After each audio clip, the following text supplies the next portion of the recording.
ನಮಸ್ಕಾರ ಸ್ನೇಹಿತರೆ. ನಾನೇ ನಿಮ್ಮ ರಾಘವೇಂದ್ರ. ಪುಟಾಣಿ ಬೆಳಿಗ್ಗೆ ಆದರಿಕ ಸುಸ್ತಕತ. ಏನಪ್ಪ ಇದು ಬರೀ ಯಾವುದು ಎಲೆ ರಸ ನೋಡಿಸ್ತಾ ಇರ್ಬೋದು. ನಿಜ.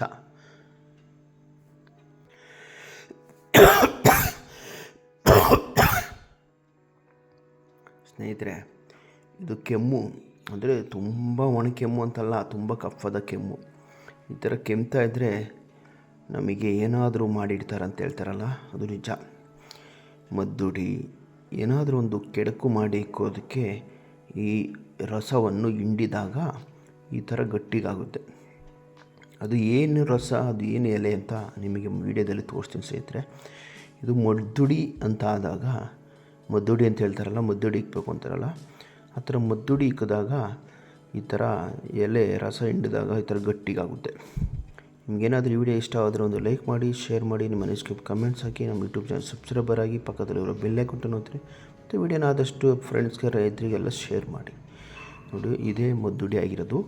ಈ ಎಲೆಯನ್ನು ಹಿಂಡಿದಾಗ ಈ ಥರ ಆಗುತ್ತೆ. ಆ ಎಲೆ ಏನಪ್ಪ ಅಂದರೆ ನಿಮಗೆ ವಿಡಿಯೋದಲ್ಲಿ ತೋರಿಸ್ತೀನಿ ಬನ್ನಿ ಸ್ನೇಹಿತರೆ.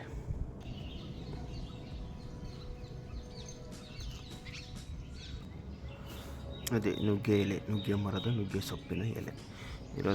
ಈ ಸೊಪ್ಪನ್ನು ತರ್ಕೊಂಬಿಟ್ಟು ಹಿಂಡಿಬಿಟ್ಟು ಕೈಯಲ್ಲಿ ಅಂಗೈಯಲ್ಲಿ ಹಾಕ್ಸ್ಕೊಂಡ್ರೆ, ಅಂದರೆ ಎಡಗೈಗೆ, ಗಂಡಸರಿಗೆ ಎಡಗೈ, ಹೆಣ್ಮಕ್ಳಿಗೆ ಬಲಗೈ, ಈ ರಸವನ್ನು ಹಿಂಡ್ಬಿಟ್ಟು ಹಾಕ್ಸ್ಕೊಂಡ್ರೆ ಈ ಥರ ಗಟ್ಟಿಗಾದರೆ, ನೋಡ್ತಾ ಇದ್ರಲ್ಲ, ಈ ಥರ ಗಟ್ಟಿಗಾದರೆ ಮದ್ದುಡಿ ಆಗಿದೆ ಅಂತ. ಅದೇನೋ ನೀರಾಗಿ ಉದುರಿದ್ರೆ ಮದ್ದುಡಿ ಆಗಿಲ್ಲ ಅಂತ. ಇಷ್ಟು ಕೆಟ್ಟ ಜನರು ಇರ್ತಾರಲ್ವ, ಏನೆಲ್ಲ ಮಾಡ್ತಾರೆ ನೋಡಿ. ಈ ಮದ್ದುಡಿನ ತೆಗೆಯೋದಕ್ಕೆ ಇದು ನಾವು ಹೇಗೆ ಮಾಡಿದ್ದಾರೆ ಅನ್ನೋದನ್ನ ತುಂಬ ಒಂದು 4 ವಾರ ಕೆಮ್ತಾ ಇರ್ತೀವಿ ಅಂದ್ಕೊಳ್ಳಿ. ತುಂಬ ಅದೇ ಪದೇ ಕೆಮ್ತಾ ಇದ್ದರೆ ಅದಕ್ಕೆ ನಾವು ಉತ್ತರ ಹುಡುಕಬೇಕು ಅಂದರೆ ಇದಕ್ಕೆ ಪ್ರಶ್ನೆಗೆ ಈ ಉತ್ತರ. ಈ ಸೊಪ್ಪನ್ನು ಕೈಯಲ್ಲಿ ಕಿತ್ಕೊಂಬಂದು ತರದ್ಬಿಟ್ಟು, ನುಗ್ಗೆ ಸೊಪ್ಪು ಈ ಥರ ಹಿಂಡ್ಕೊಂಬಿಟ್ರೆ ಈ ಥರ ಗಟ್ಟಿಗಾದರೆ ಅದೇ ಮದ್ದುಡಿ. ಇದಕ್ಕೆ ಏನಪ್ಪ ಅಂದರೆ, ಈ ಮದ್ದುಡಿಗೆ ತೆಗೆಯೋದಕ್ಕೆ ಅದೊಂದು ಆಯುರ್ವೇದವಾದ ಮಂತ್ರವಾದಿಗಳ ಹತ್ರ ತೆಗೆಸ್ಕೊಳ್ಳೋದು. ಅದು ಬಾಳೆಹಣ್ಣು ಕೊಟ್ಟರೆ, ಒಂದು 3 ಬಾಳೆಹಣ್ಣು ಕೊಟ್ಟರೆ ಏಲಕ್ಕಿ ಬಾಳೆಹಣ್ಣಲ್ಲಿ ಇಟ್ಬಿಟ್ಟು ಕೊಡ್ತಾರೆ. ಅದೇನು ಇಟ್ಬಿಟ್ಟು ಕೊಡ್ತಾರೋ ಅಂತ ಅವ್ರಿಗೆ ಗೊತ್ತಿರ್ತದೆ, ನಮಗೆ ಗೊತ್ತಿರಲ್ಲ. ವಿಡಿಯೋ ಇಷ್ಟ ಆದ್ರಂತ ಲೈಕ್ ಮಾಡಿ, ಶೇರ್ ಮಾಡಿ. ಮತ್ತೊಂದು ವಿಡಿಯೋದಲ್ಲಿ ಸಿಗೋಣ ಸ್ನೇಹಿತರೆ. ಮತ್ತೆ ವಿಡಿಯೋ. ಆ ಬಾಳೆಹಣ್ಣು ಕೊಟ್ಟಾಗ 3 ಬಾಳೆಹಣ್ಣನ್ನು 3 ದಿನ, ಅಂದರೆ 3 ಟೈಮ್, ಬೆಳಗಿನ ಜಾವ 4 ಗಂಟೆ, ರಾತ್ರಿಗೊಂದು, 10 ಗಂಟೆಗೊಂದು, ಸಂಜೆ 4 ಗಂಟೆಗೊಂದು, 3 ಕಟ್ ಮಾಡಿಕೊಡ್ತಾರೆ ತುಂಡಾಗಿ. ಅದನ್ನು ತಿಂದ್ಬಿಟ್ರೆ ನಮ್ಮ ಕೆಮ್ಮು ವಾಸಿಯಾಗುತ್ತೆ ಅಂತೆ. ಎಷ್ಟು ಮಾಡೋಕ್ಕೆ ಹೇಳಿ. ನೋಡಿದ್ರಲ್ಲ ಸ್ನೇಹಿತರೆ, ಇಷ್ಟು ಕೆಟ್ಟು ಜನ ಇರ್ತಾರೆ. ಅದು ಅವ್ರ ಕುಟುಂಬದಲ್ಲಿ ಕಲ್ತು ಬಂದಿರ್ತಾರಂತೆ. ಅಂದರೆ ಇದು ಮದ್ದುಡಿ ಇಡಲೇಬೇಕು ಅಂತ. ವರ್ಷದಲ್ಲಿ 6 ತಿಂಗಳಲ್ಲಿ ಮದ್ದುಡಿ ಇಡಲೇಬೇಕು. ಯಾರಿಗಾದರೂ, ಇಲ್ಲ ಮನೆಯವ್ರಿಗಾದರೂ, ಮಕ್ಕಳಿಗಾದರೂ, ನಾಯಿಗೆ, ಒಂದು ಪ್ರಾಣಿಗೆ, ಯಾವುದೋ ಪ್ರಾಣಿಗಾದರೂ ಇಡಬೇಕಂತೆ. ಇಲ್ಲಾಂದರೆ ಅವರು ಇಟ್ಟಿಲ್ಲ ಅಂದರೆ ಆ ಮದ್ದುಡಿ ಅನ್ನೋದು ಅವ್ರಿಗೆ ದೋಷ ಆಗಿ, ಅವರು ತಿನ್ನೋ ಊಟದಲ್ಲಿ ಏನಾದರೂ ಒಂದು, ಅಂದರೆ ಹುಳುಗಳು ಕಾಣಿಸ್ಕೊಳೋದು, ಏನಾದರೂ ಒಂದು ಕೆಟ್ಟ ಪರಿಣಾಮ ಆಗುತ್ತಂತೆ. ಅಂದರೆ ಅವರು ಆ ಮದ್ದುಡಿ ಇಡೋದನ್ನ ಕಲ್ತಿದ್ದೆ. ಅತ್ತ ಜನಗಳು ಇರ್ತಾರೆ, ಕೆಟ್ಟ ಜನ, ಅಂದರೆ ಮನುಷ್ಯ ಜನನ ಹಾಳು ಮಾಡಬೇಕು ಅಂತಲೇ ಇರ್ತಾರಲ್ಲ, ಆ ಜನಾಂಗದವರು.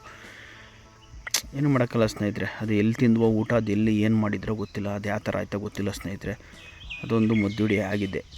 ಫಾರ್ ಎಕ್ಸಾಂಪಲ್ ನನಗೆ ಆಗಿದೆ. ಭಾಳ ತುಂಬ ಕೆಮ್ಮು ಸ್ನೇಹಿತರೆ.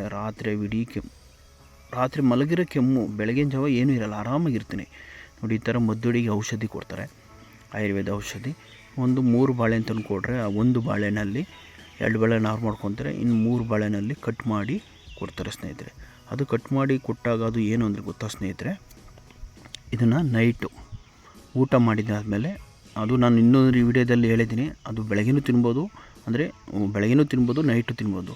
ನೈಟ್ ಬಂದು ಊಟ ಆದಮೇಲೆ 10 ಗಂಟೆಗೆ ಒಂದು ಸಲ, 3 ಗಂಟೆ ರಾತ್ರಿಗೆ ಒಂದು ಸಲ, ಬೆಳಗಿನ ಜಾವ 6 ಗಂಟೆಗೆ ಒಂದು ಸಲ, ಇಷ್ಟು 3 ಟೈಮ್ಸ್ ತಿಂದರೆ 3 ಸಲ 3 ಪೀಸನ್ನು ತಿನ್ನಬೇಕು. ಅಂದರೆ ಸಾಲು, ಅಂದರೆ 3 ಅವರ್ ಬಿಟ್ಕೊಂಡು ತಿನ್ಕೊಂಬಿಟ್ರೆ 9, 9ರಿಂದ 12, 12ರಿಂದ 3 ಗಂಟೆ ಆದರೂ ಆಗ್ತೈತೆ, 4 ಗಂಟೆ ಇಲ್ಲ 5 ಗಂಟೆ, ಮಿನಿಮಮ್ 4ರಿಂದ 5 ಗಂಟೆ ಒಳಗೆ ತಿನ್ಬಿಟ್ರೆ 3 ಪೀಸನ್ನು ಸ್ವಲ್ಪ ಕಫ ಅನ್ನೋದು, ಅಂದರೆ ಕೆಮ್ಮು ಅನ್ನೋದು ಕಮ್ಮಿ ಆಗುತ್ತೆ ಸ್ನೇಹಿತರೆ. ಇದು ಮದ್ದುಡಿ ಮಾಡಿರೋದಕ್ಕೆ ಈ ಔಷಧಿ ಕೊಡ್ತಾರೆ. ಇದು ನಮ್ಮ ಊರಲ್ಲೇ ಕೊಡ್ತಾರೆ, ಒಳ್ಳೆಯ ಜನ. ಇದು ಔಷಧಿಗೆ ಅವರೇ ಮಾಡಿ ಕೊಡ್ತಾರೆ. ನಾವು ಬಾಳೆಹಣ್ಣು ತಗೊಂಬಂದು ಕೊಟ್ಟರೆ ಸಾಕು, ಅದನ್ನು ತೆಗೆಯೋದಕ್ಕೆ ಒಂದು ಉಪಯೋಗ ಆಗುತ್ತೆ ಸ್ನೇಹಿತರೆ. ಈ ಥರ ಕೆಟ್ಟ ಜನಗಳು ಇರ್ತಾರೆ ಅನೇಕ ಜನ. ಹುಷಾರಾಗಿ ನಾವು ಎಲ್ಲಿ ಊಟ ಮಾಡೋದು, ಹೇಗೆ ಊಟ ಮಾಡೋದು ಗೊತ್ತಿಲ್ಲ, ಯಾವ್ಯಾವ ಜನ ಹೆಂಗೆ ಇರ್ತಾರೆ ಗೊತ್ತಿಲ್ಲ ಸ್ನೇಹಿತರೆ.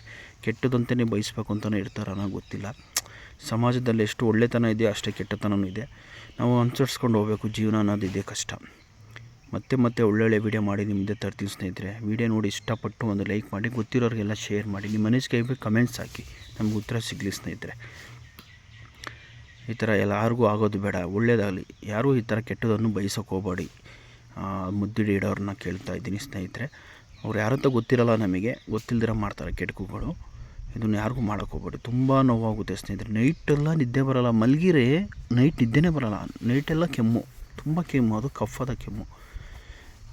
ಈ ಥರ ಪ್ರಾಬ್ಲಮ್ ಆದವು ಈ ಥರ ಮಾಡ್ಕೊಂಡು ಹಿಂದಿನ ವೀಡಿಯೋದಲ್ಲಿ ನೋಡಿಸಿದ್ದೀನಿ. ಅದೊಂದು ಆಯುರ್ವೇದ ಮೆಡಿಕಲ್, ಅದನ್ನು ಮಾಡ್ಕೊಬೋದು. ಅದೇನು ಮದ್ದುಡಿ ಆಗಿಲ್ಲ ಅಂದರೆ ಅದು ಮೆಡಿಷನ್ನಲ್ಲಿ ರೂಪುಗೊಳ್ಳುತ್ತೆ. ಅಂದರೆ ಅದನ್ನು ಅಂದರೆ ಸಂಪೂರ್ಣವಾಗಿ ವಾಸಿಯಾಗುತ್ತೆ. ಈ ಥರ ಏನೋ ಪ್ರಾಬ್ಲಮ್ ಆದ ಮದ್ದುಡಿ ಆದಾಗ ಈ ಥರ ಮಾಡ್ಕೊಬೇಕು. ಇಷ್ಟು ಮಾಡಿಕೊಂಡು ಉಪಯೋಗ ಪಡ್ಕೊಳ್ಳಿ ಸ್ನೇಹಿತರೆ. ಇನ್ನೂ ಅನೇಕ ಥರದ ವೀಡಿಯೋಗಳು ಮಾಡಿ ಮುಂದೆ ತರ್ತೀನಿ. ಮತ್ತೆ ಸಿಗೋಣ. Thank you so much. Bye ಸ್ನೇಹಿತರೆ. Thank you. ನಾನು ನಿಮ್ಮ ರಾಘವೇಂದ್ರ.